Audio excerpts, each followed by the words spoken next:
కాదు, కానీ నీ యొక్క సువార్త చాటి చెప్పడానికి కొరకే, నీ యొక్క సేవ చేయడానికి కొరకే అని మా మమ్మీ ఆ రోజే డెడికేట్ చేశారు.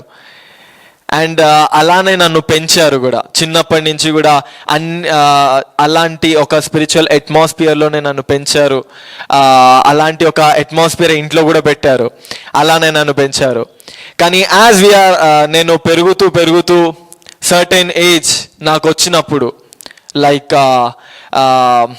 దీనికన్నా ముందు నాకు ఒక ఆపరేషన్ కూడా జరుగుంటే, ఇన్ ద సెన్స్ మా మమ్మీ తన ఒక డెడికేషన్ని ఏదైతే దేవా నీ కోసం సమర్పించాను అని అనుకుందో, ఆ ఒక డెడికేషన్లో మా మమ్మీ అనుకుంది, అరే వీడు పాస్టర్ ఎందుకు అవుతాడో, వీడు ఒక మంచి ఏమైనా మంచి డాక్టర్ కానీ ఒక మంచి ఇంజనీర్ కానీ చేస్తే బాగుంటుంది కదా, పాస్టర్ ఎందుకు చిన్నగా, మా ఒక చెల్లి కొడుకులు అందరేమో మంచి మంచి ఉద్యోగాలు చేస్తూ అని వాళ్ళు ప్లానింగ్ చేస్తూ ఉంటే, నా కొడుకు ఎందుకు ఇట్లా చిన్నగా పాస్టర్ అనుకుంటాను, ఒక మంచి జాబ్ చేస్తాడేమో అని మా మమ్మీ అనుకుంది.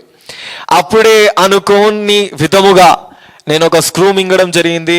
And that resulted to an operation. Doctors ఇంకా ఫైనల్గా లాస్ట్కి చెప్పింది ఏంటంటే, అమ్మా అంటే మా ఫ్యామిలీతో మాట్లాడింది, అమ్మా మీకు ఇంకా వేరే ఏ దారి లేదు, స్క్రూ ఏదైతే మీ బాబు మింగాడో అది డైరెక్ట్గా స్టక్ అయిపోయింది లోపల, అది బయటికి రావట్లేదు. ఎందుకంటే చాలానే ప్రయత్నాలు అయిపోయాయి, బనానాస్ తినిపించి అవి తినిపించి ఇవి తినిపించి, అంటే ఆ స్క్రూ ఏదో వస్తుందేమో అనుకున్నారు, బట్ అదేమో రాలేదు.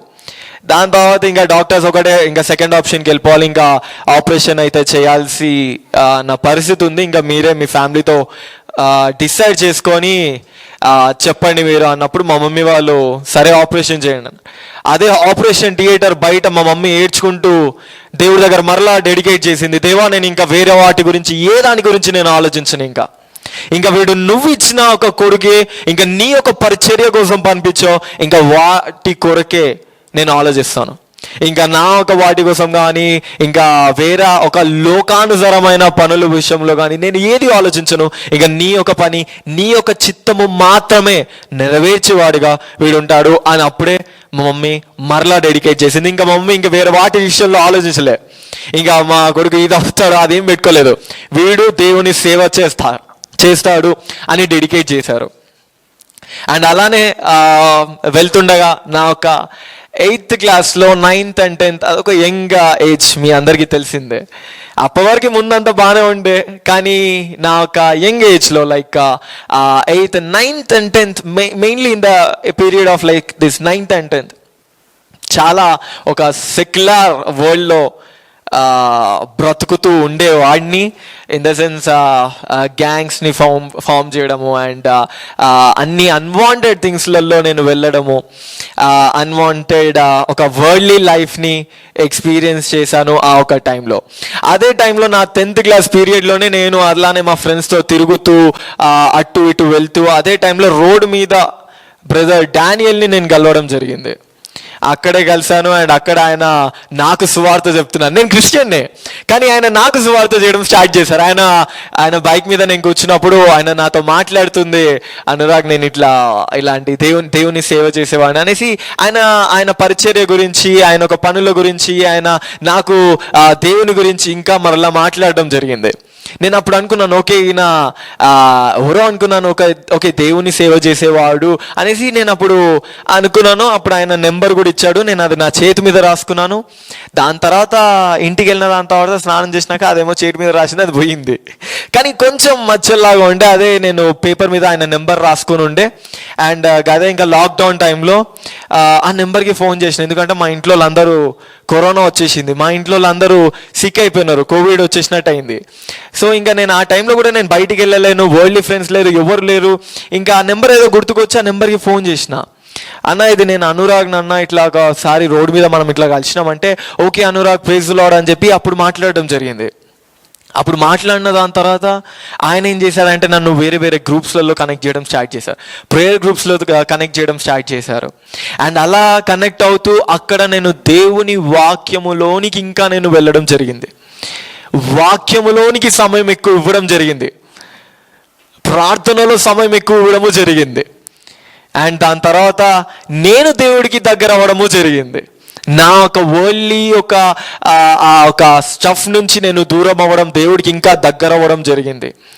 దాని తర్వాత అప్పుడు నేను డెడికేట్ అయిపోయా. దేవా, నేను నీ సేవ చేస్తాను, నీ పని చేస్తాను, నీ యొక్క సువార్త నేను చేస్తాను, నువ్వు నన్ను ఎందుకైతే పుట్టించావో అందుకు నేను నడుస్తాను, వాటి ప్రకారంగా నేను నడుస్తాను అని నేను ఆ రోజు ఒక డెడికేషన్ తీసుకున్నాను. అది నా డెడికేషన్. దేవా, ఇంకా నువ్వు నన్ను పిలుచుకున్నావు, నేను నీ పని మాత్రమే చేస్తాను, ఈ యొక్క వరల్డ్లీ థింగ్స్లో, వరల్డ్లీ స్టఫ్లో నేను ఇంకా మరలా నేను తిరిగి వెళ్ళను అని ఒక వాగ్దానం తీసుకొని నేను ముందుకి వెళ్ళడం జరిగింది. అలా నా ఒక ఇంటర్ అయిపోయిన దాని తర్వాత నేను బైబిల్ కాలేజ్ వెళ్ళడం జరిగింది.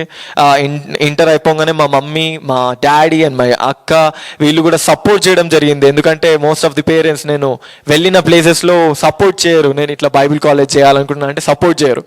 కానీ by the grace of God దేవుడు ముందే మాట్లాడాడు మమ్మీతో నేను పుట్టినప్పుడే. అండ్ అట్టి విధానముగానే మమ్మీ వాళ్ళు కూడా నన్ను బైబిల్ కాలేజ్ పంపించడం జరిగింది. నా ఒక 17 ఏజ్లో నేను బైబిల్ కాలేజ్ వెళ్ళడం జరిగింది కేరళలో. సత్యవేద సెమినారీ అని ఒక ఇన్స్టిట్యూషన్. అక్కడ నేను వెళ్ళినప్పుడు అప్పుడు నాకు అర్థమైంది అసలు నేను ఏంటో. ముందు వరకు అంతా కూడా బాగానే ఉండే,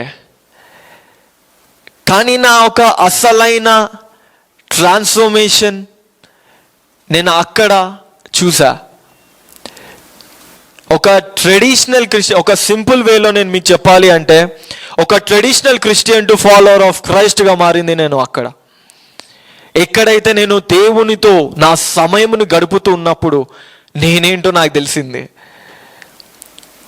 అప్పుడు నేను చెప్పా దేవుడికి, దేవా, I don't want be an actor of Christ, but I want be an imitator of Christ. ఇప్పటివరకు చేసిన డ్రామా చాలు ఇంకా నా జీవితంలో అయిపోయింది. ఇంకా ఏదో వాక్యం చదివేస్తున్నాము, ప్రార్థన చేసేస్తున్నాము, వర్షిప్ చేసేస్తున్నాను అనుకున్నానే కానీ ఆత్మతో చేస్తున్నానా, సత్యముతో చేస్తున్నానా, ఆ ఒక రిలేషన్షిప్ మీద ఫోకస్ చేయడం స్టార్ట్ అయింది నా జీవితంలో. ఎందుకంటే నా జీవితంలో అప్పుడు ఎవరు లేరు, ఇంకా అన్నిటినీ వదిలేసి వెళ్ళిపోయా. బిఫోర్ నేను ఒక హ్యాకింగ్లో మస్తు ఇంట్రెస్టెడ్ ఉండే, హ్యాకింగ్లో కూడా వెళ్ళి ఉండే. దాని తర్వాత వరల్డ్లీ స్టఫ్లో ఉండే, అవన్నీ వదిలేసా. వరల్డ్లీ ఫ్రెండ్స్ ఉండే, వాటన్నిటిని వదిలేసా. బైబిల్ కాలేజ్కి వెళ్ళినప్పుడు, దేవా, నాకు ఇంకా ఏమవుతు, నాకు నువ్వు ఒక్కడివే చాలు. ఈ జీవితంలో నాకు ఇంకా ఏమి వద్దు, నాకు నువ్వు మాత్రమే కావాలి. ఆల్రెడీ నేను చిన్నప్పుడు ఎప్పుడైతే మా మమ్మీ వేరే వాటి గురించి జస్ట్ అలా మనసులో ఆలోచించుకున్నప్పుడే నేను స్క్రూ మింగడం అలా జరిగింది. అండ్ దాని తర్వాత మా మమ్మీ ఇంకా వేరే వెనకాల తిరగలేదు. ఇక నేను ఇంకా అదే అనుకున్నాను, దేవా, నేను ఇంకా వెనకాలకు తిరగాను, నాకు నువ్వు కావాలి, నీ చిత్తము నాకు తెలియాలి, నీ చిత్తానుసారమైన జీవితము నేను జీవించాలనుకుంటున్నాను. దేవా, నాకు ఈ జీవితంలో ఇంకా ఏమీ వద్దు, కేవలం నాకు నువ్వు కావాలి. ఈ నటన జీవితం నాకు వద్దు దేవా, ఒక నిజమైన సంబంధము, ఒక అంట కట్టబడిన ఒక సంబంధము నాకు నీతో కావాలి దేవా అన్నప్పుడు దేవుడు ఒక మాట నాలో పెట్టాడు, Anurag, our relationship should not be like an high and by, but our relationship should be like love you and love you two. మా కాలేజ్లో ఒక టైమింగ్ ఉంటుంది, 9:30 to 10 o'clock ప్రేయర్ టైం అని.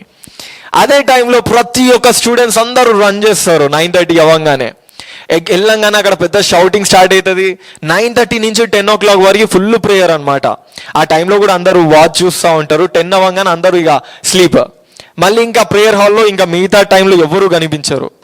దేవుడు నాతో మాట్లాడింది ఏంటంటే, అనురాగ్, ఆ 9:30 ఒక 10 o'clock వరకే కాదు, 9:30కి హాయ్ చెప్పి 10 o'clockకి బాయ్ చెప్తే అది రిలేషన్షిప్ అనరు. But I need a love you and love you to relationship. ప్రతి ఒక్క క్షణము ఆ సంబంధము కావాలి. అప్పటి నుంచి నా ఒక సంబంధము స్టార్ట్ అయింది దేవుడితో. నా ఒక ప్రేయర్ ప్లేసెస్ కూడా డిఫరెంట్. పైకి వెళ్ళేవాడిని రూఫ్ మీద, దేవా, నాకు ఇంకా ఏమి వద్దు, నాకు నువ్వు కావాలి. ఈ వాక్యము నాకు అర్థమయ్యేలాగా చేయదేవా. ఏదో ఇక్కడికి వచ్చేసాను, వీళ్ళు నాకేదో థియాలజికల్ సెమినారీకి వచ్చాను, అక్కడ నేను నేర్చుకొని ఏదైతే ఎక్కడ నేర్చుకుందో అదే నేను చెప్పడానికి లేని దేవా. I don't want be a traditional one, but I want to seek your face. I want your word. నువ్వు నాతో మాట్లాడదేవా, నీ వాక్యముని అర్థమయ్యేలాగా నాకు చేయదేవా, నాకు నువ్వు కావాలి అని నా ప్రార్థన ఉండేది. అలానే దేవుడు నన్ను నడిపించాడు. ఆ ఒక ట్రెడిషనల్ వేలో నుంచి ఒక నిజమైన క్రైస్తవుడిగా దేవుడు నన్ను మార్చాడు ఫస్ట్గా. దాని తర్వాత ఆయన ఒక సేవకుడిగా నన్ను మార్చుకున్నాడు. దాని తర్వాత ఎన్నో అనుభవాలతో, ఎన్నో వాటిలతో నన్ను దేవుడు నింపి నడిపించి ఎన్నో ఎన్నో ప్లేసెస్లో కూడా దేవుడు పట్టుకపోయి దేవుడు ఆయన ఒక పరిచర్యలో నడిపిస్తూ ఆయన నన్ను నడిపిస్తున్నాడు. ఈ యొక్క కొద్ది సమయం బట్టి దేవునికి మహిమ కలుగును గాక. First I thank God and I also thank our pastor Kamal అన్నయ్య, and I also thank you all for this valuable time for me. Praise the lord.